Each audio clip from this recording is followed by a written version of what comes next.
Hey guys, welcome to another episode of Tech Tuesday. I am with Alli. I don't know if I can do your last name right. Troutman? Trut, Truttman? Huh? like strut without the S. Trutman. Truttman. I should have. That's just very, very poor planning on my part. We kind of ran out of time in the intro because we were singing Jada's praises, who's running behind. Anyway, I don't know how to say this except we're going to talk pee pee today. Woo! Right? My favorite So, topic. wicked pee. I don't know if that really makes any sense at all, but before we get in our conversation, this.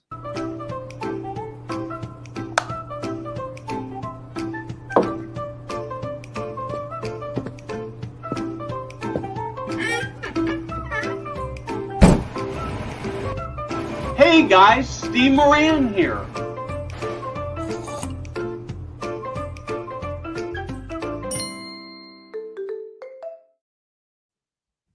Alli, welcome to Tech Tuesday. I got to start by saying one of the reasons I love going to conferences so much is, of course, you get to meet with old friends and hang out with old friends, but perhaps the best part is you get to make new friends.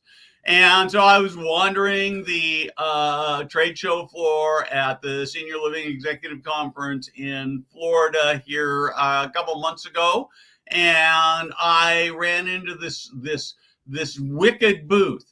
And so I asked Alli to come join us. So Alli, why don't you talk to us about who you are, what you're doing, and all those kinds of things. Yeah, thank you. And thanks for not calling like Child Protective Services, because I came up and ran up and hugged you and fangirled a little bit. Yeah, no, I like that. Good. Well, thank you so much for allowing me to join you today. I'm Alli Truttman. I'm the founder and CEO of Wicked Technologies. We created, and what I showed you or demonstrated to you at the Argentum SLEC was the Wicked Smart Pad. So this is the first of its kind, a washable and reusable bed pad that detects moisture events in real time and sends alerts to caregivers. Designed it for my own family's use and experience with our loved one, and knew that we could help a lot of other grandparents like my own with the product. So thank you for having me today. Okay, so why do we need this? I mean, as my audience knows, I've got my 92-year-old stepfather living with us, and he's got dementia, and we are dealing with some incontinence issues. They're not really bad, but they're not really good either. And we've got, waterproof pads under his bed and stuff like that. And it's kind of the way everybody's always done it. Why do we need this? Yeah, well, what we got to witness in our own family helped me kind of boil down what the current incontinence, if you will, problem is, or incontinence care problem. And it's detection, protection, and the care procedure associated with it. So you mentioned a little bit of we have these waterproof pads. Well, like in my own family, we had pads underneath my grandmother, and when they would roll her to change her in her end of life journey, they would end up on the floor or end up under her bottom, kind of like scrunched up under there. And that just creates a haven for bacteria. And for someone who's a senior with aged skin, it's already sensitive. I mean, if you nick it, they'll start to bleed, but it's already sensitive. And so bacteria loves to get in there. And incontinence, what the contents in urine are burning to the skin when you have a wound or any sort of skin breakdown. So that's the resident's primary concern. But from the care staff and operational side of things, if we don't detect a wet event, oftentimes it can lead to spillover on the bed, especially if that chuck or underpad has rolled off. And it can soil the whole mattress, leading to a smell that sales teams don't like to note when they're on tours. It can lead to operational inefficiencies because they're having to change the whole bed and get the resident out of bed, which can lead to falls. But if you have that real-time notification, you can keep skin drier and protect the bed longer and keep the resident just comfortable at a longer time period when they're supposed to be sleeping. Okay, great. And so is it disposable, or what about cleaning, and what happens after an event? Yeah. So what I saw is there was an opportunity to add sustainability, washability, and reusability in there. So it's washable and dryable, and it can go in residential or industrial laundering procedures. So whichever community you're a part of, we built it so it can be cleaned in your setting. And we put 4 pads in a resident's room. So when one is soiled, one goes into the laundry, and you have 2 as backups. And on average, across 2 years of piloting, we found that 4 is kind of the magic number for right now. Okay. And then they just plug into. So actually, I want to stop. I wish more people talked about this. Family caregiver, and my family's too secretive about their personal needs. I get it. I am so sympathetic with this. I'm better acquainted with my stepfather's bottom than I would have ever imagined. Cream and dressings and pull-ups that I have to deal with and stuff. And it's just part of the human condition. And but it's hard, right? Right. Well, and to speak to her comment, my grandfather, who was living in the assisted living community with my grandmother, had macular degeneration. And so when she would spill, he would feel around the bed because he couldn't see.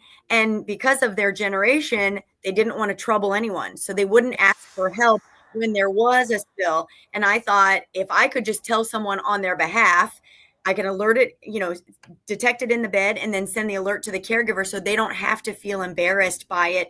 We just know that there's a wet event, and we're going to come in just like these incredible caregivers come in and so, peacefully, hey, there's been a spill or a wet event. I'm going to change you really quickly. They don't have to ask for help. We can just do it on their behalf. Yeah, I like that a lot. So there's a pad that goes on the bed. There are 4 pads, and then it plugs into something. Yes, right now we plug into a wall outlet, and in most communities you have one either behind the bed or to the right or left wherever the nightstand and lamp are, and we can just fit in a normal plug and no fall risk. We've made sure that the cord is kind of basically put along the bed rail or underneath the mattress so that it's not in the footpath of the resident, or if, let's say, they have a wheelchair or a walker that sits next to the bed, we're going to make sure that they don't get tangled in any sort of cord and can't unplug it. So that way we kind of hide it from particularly those in dementia who might be, fidgeters or rooting around their beds. Gotcha. And then it uses Wi-Fi, cell service. How does it transmit the? Yep, we feed right off the community's Wi-Fi, so long as they have in-room Wi-Fi. We do have a workaround if you're in a home without a Wi-Fi, or maybe it's an older community that has certain types of walls that preclude Wi-Fi from going through the walls. We have a workaround for that as well. Okay. And then the notification goes to a cell phone, or how does the notification process work? Our blanket term is the dashboard of your choosing. So if you have Apple or Android devices, and even if you had a desktop, we can put it on anything. We have the Wicked Smart app that basically is downloadable for free on Google Play or Apple devices. And then we also have a desktop version that you can just log in, and your community will be able to access that. And the administrators actually get the back end, and that's the analytics. And that's the part that excites me most, is that they can get the analytics about the residents' individual incontinence patterns so that you can see how frequently they're going, if there's been a spike, or if they've, been offline for 2 days. We probably need to look and make sure that, apartment 518 hasn't fidgeted and tried to take the pad off the bed.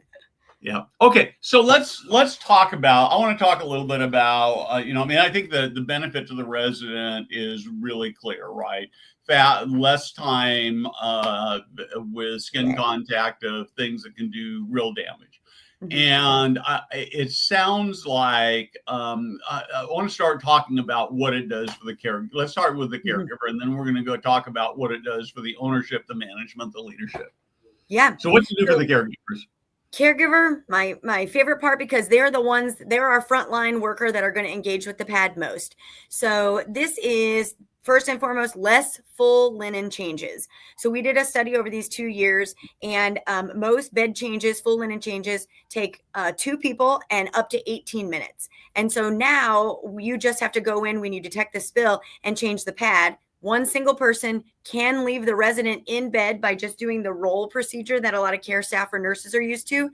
And it takes less than 3 minutes. So this is less work and time spent bending over and changing bed pads and cleaning off soiled mattresses. So that's the first one. And the other is I'm not going and waking a sleeping resident when they're dry to manually check the resident, which might lead to a series of behaviors and wake them up and put them into a sundowners or a wandering or, a behavior pattern that we don't want because they were sleeping. Terrific. Okay, and now let's talk about owners, because I'm an open owner. I'm an operator. I'm a management company. I'm an executive director, and I'm looking at this and saying, "Oh man, this sounds pretty cool, but more work, more technology. We got to learn more dashboards. I got to deal with more all this stuff, right?"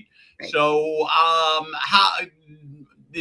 You're solving, the truth of the matter is you're solving problems, but you're also creating problems. Sure. And that's true for any technology, right? So make the case for why this problem is worth it. In any behavior change, it always gets worse before it gets better. So I'm an old applied behavioral analyst. So integrations and cost. So thankfully, we do not have to disrupt or put in any new infrastructure in the building. So they do like that.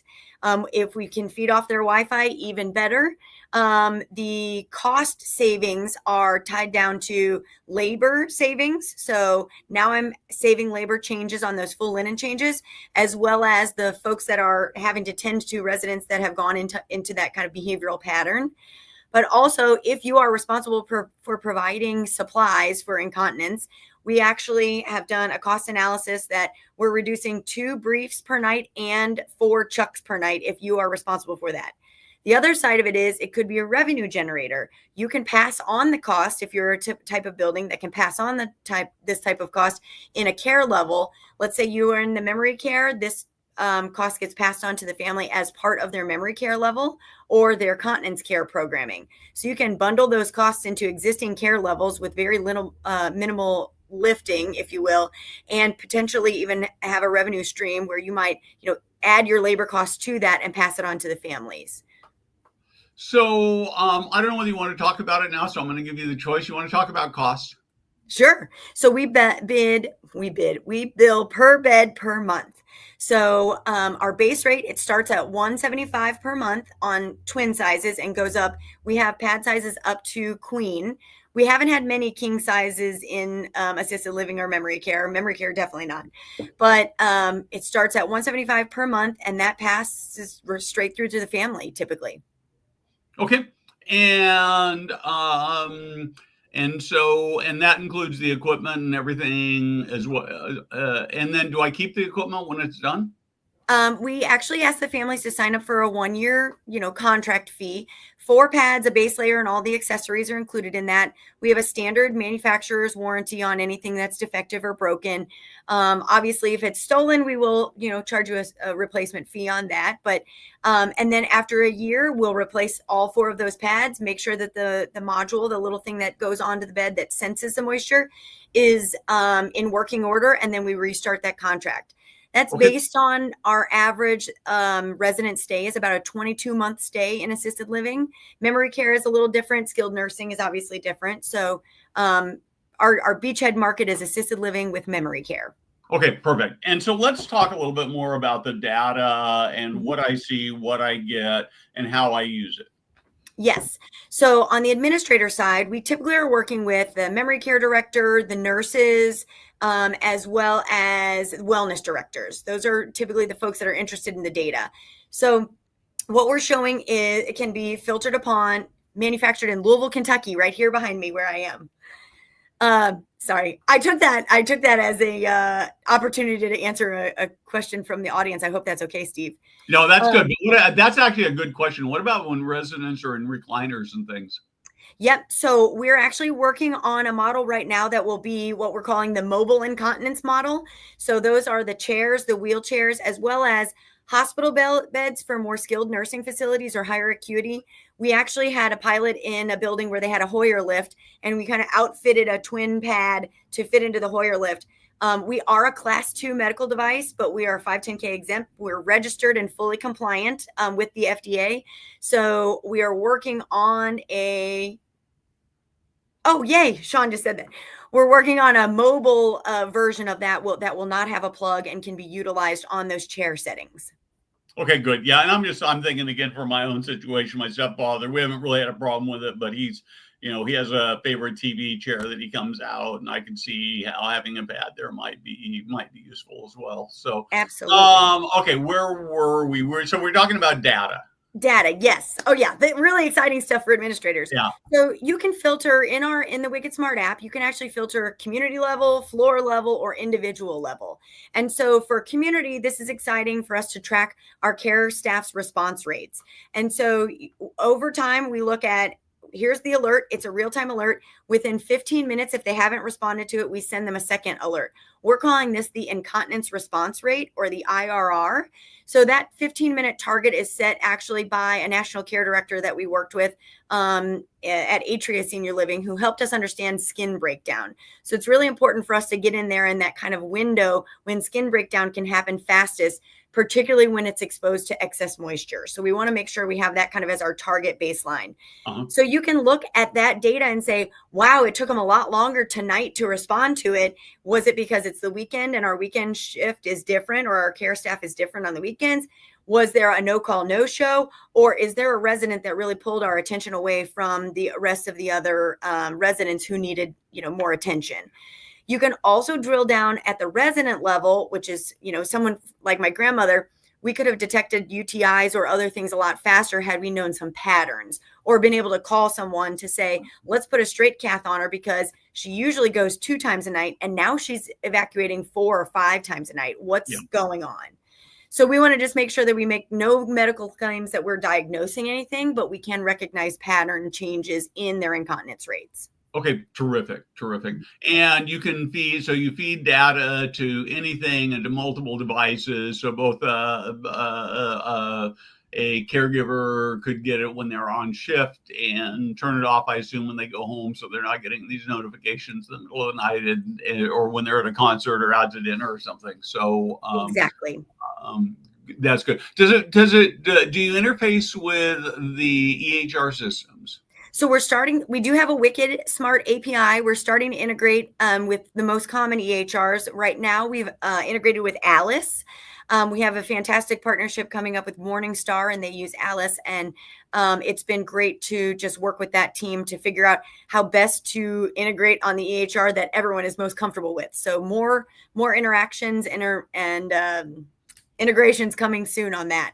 But until we know which EHR you're using, we do have those apps that are downloadable on the community issued devices, or we can just put a tablet inside the congregating area of the nurses or the care staff on their dashboard or in their office or on a wall. We can mount the tablet up there so they can have a live view of the floor that's using it. Okay, terrific. Talk to me about the name of the company. Wicked. So my first product was Wicked Sheets, started for folks that have night sweats and hot flashes. They wick away moisture and they're wicked cool. So Wicked Smart Pad is that same moisture wicking technology is actually on the top of the pad. So it wicks away the moisture and it goes out to the dry surface areas of the bed. So I have 16 years in moisture management and smart bedding. And so I wanted to carry that tradition on with Wicked Smart. And of course, the smart being that sensor in the second layer that detects the moisture and sends the alerts to the caregivers. Perfect. So I wanted one of the things I always love doing is hearing sort of founder stories. And you talked a little bit about your grandmother, and so I'd love to sort of hear about your journey of how you got to be the founder of this company. And of course, the other thing maybe you can put in this, maybe not. We'll do it separately. I would love to have you talk a little bit about. One of the things I like to ask people about is a massive failure they had, because the truth of the matter is we learn more from our failures than we do from our successes. Successes sometimes are because we're smart. Well, almost always because we're smart, but a lot of times there's a fair amount of luck that's in there as well, right? So I think the ability to learn from failures is huge. Yeah, absolutely. Thank you. And thanks. I'll do the abbreviated version of my 16 years of being in moisture management, if you will. I went to school to be a child psychologist. I was actually a therapist for children with autism, Asperger's, and ADHD for many years, tore my ACL, ended up bedridden and was very uncomfortable in my sheets when I started having night sweats. So my first product, Wicked Sheets, was really my first kind of foray into entrepreneurism outside of selling painted rocks as a kid and things like that. But I really did learn the basic principles of entrepreneurism. And what I learned about myself was that I loved building products for people that solved real problems. And most of them tend to be things that people are embarrassed about. So sweating, night sweats. I've had many, many conversations with, folks that are very embarrassed by their condition. Hyperhidrosis is a real thing. But then I got into this incontinence, realm, if you will, because of my own family's experience with it. And like our first viewer had mentioned, a lot of families are embarrassed about talking about it. And I am, I guess, blessed with the gift of gab, and my cheeks don't usually blush about topics that are really passe, if you will. And so I got into the incontinence game and understanding how textiles and reusability and sustainability fits into this world and marry that with technology. I just found like it was the perfect time for innovation in senior living and having that family experience. I felt like my passion was in the right place, but also our timing to build the product was in the right place. And so I did fall flat on my face many, many times. So to kind of touch on the failure, although I'm an entrepreneur, so I don't like to say failure. I say like I shortened my learning curve with this experience. There we go. Yeah. I had my, this goes back to, this predates Wicked Smart Pad. It goes to Wicked Sheets, if you will. I was buying rolls of fabric and having it shipped to my 1-bedroom apartment. And I just thought I would give someone money and they would send me a roll of fabric that is in perfect working condition for me to make sheets out of. And I, moved all the furniture out of my living room and rolled the fabric out onto the floor. And I was like, I'm going to cut this. I'm going to give it to my sewers that I've contracted. And I roll it out and I see oil footprints all over the fabric that I basically just used the first down payment on my house to pay for to make my product work. And I go back to the distributor and I'm like, what am I going to do with this? I just spent X number of dollars and I need to make sheets out of it. And they're like, sorry, we don't have a signed contract. We don't owe you anything. And I was like, what? And I'm like, so you're not going to replace it or refund it? And they're like, no, you sent us something. We don't have a signed contract. So first lesson that cost me a lot of money and a lot of heartache was always have a signed contract in place with someone you're doing business with.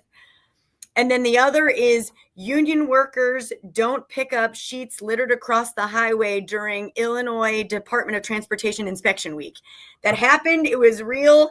I had my first gig on QVC. I've been on QVC with my former product a number of times, and I was shipping a product to QVC to go on an airing the next week, and our pallet burst, and I kid you not, they were moving it across the street to the shipping container and it burst and no one was there to pick it up. So I had to contract with some guys in Joliet, Illinois, where I'm not from, to pick up sheets that were littered across the highway in Illinois Department of Transportation Week because they weren't working that week because it's unionized. Oh my gosh, it was a disaster, but I learned to have friends in every part of the country for little things like this.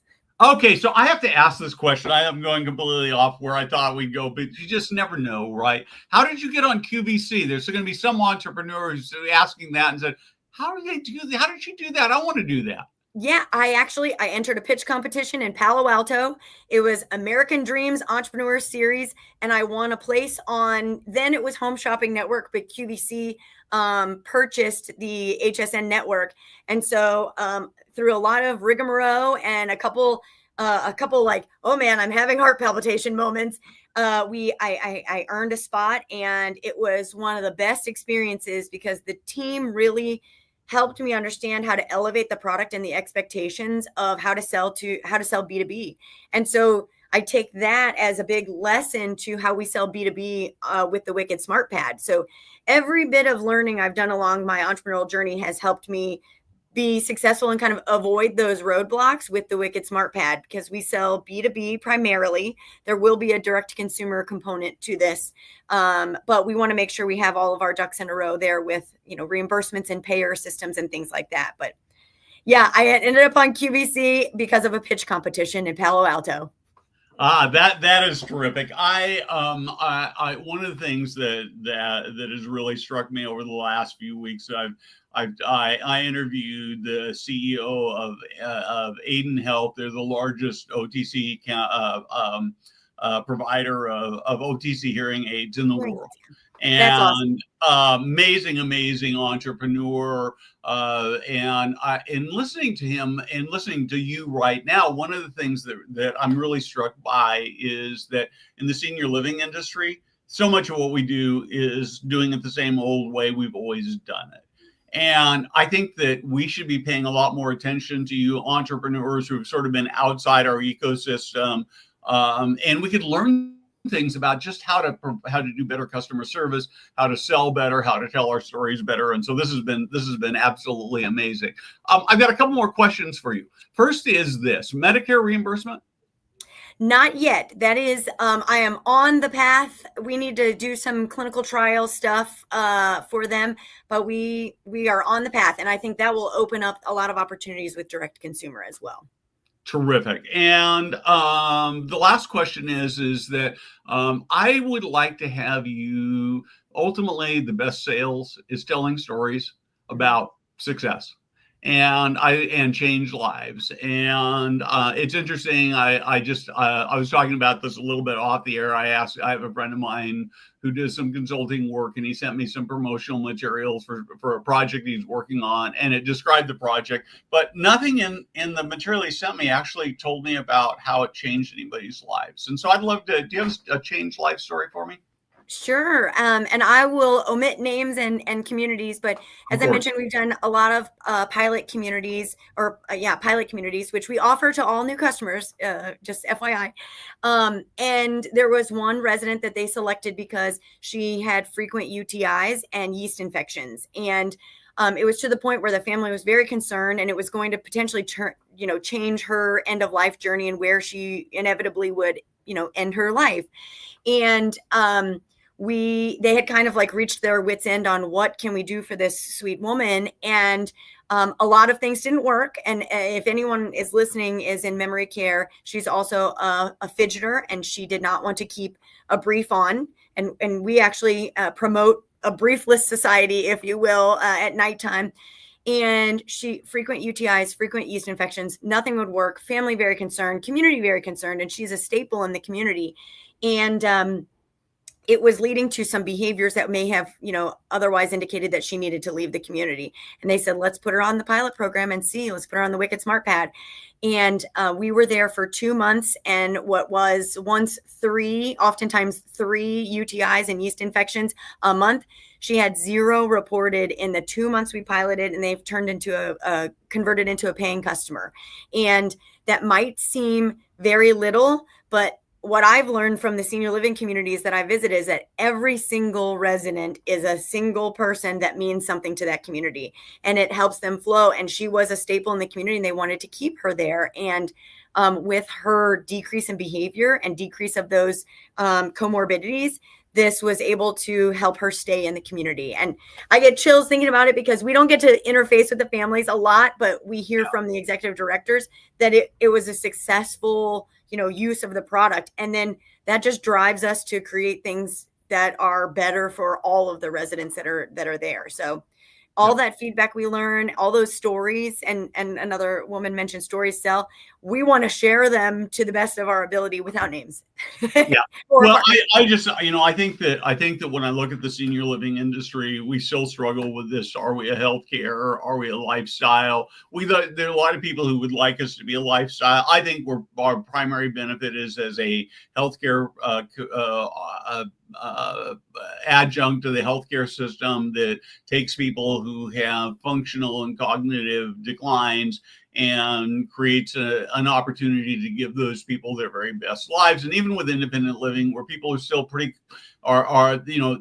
doing it in anticipation. And so what you're really talking about is a product that makes the lives of people who live in the community better, right? It means that they can live their fullest life, have their best experience. And that's also true for the caregivers. It makes their job easier and better and more fulfilling and serving their mission. So I love this. We got about 30 seconds, 45 seconds. Tell us how they find you, how they get in touch. And why don't you talk for a minute about sort of the free trial? Yes. So, thanks to a beautiful grant from the National Institute on Aging, we are able to give anybody that wants to try the product 5 beds for 30 days free. We come in and do the white glove installation and train your staff on we call it the ROI of staying dry. And that way we can help your staff understand the importance of it, but also help your community see how easy it is to implement in their communities. You can find me on LinkedIn. Alli Truttman is my name, or wickedsmartpad.com will also get you in touch with me. You can find information about the free pilots on wickedsmartpad.com as well. Cool. Alli, thank you very much. This has been a great conversation. Thank you so much for watching, and I will be back on Friday for Foresight TV. Thank you so much. I really appreciate the opportunity to chat with you and your audience today.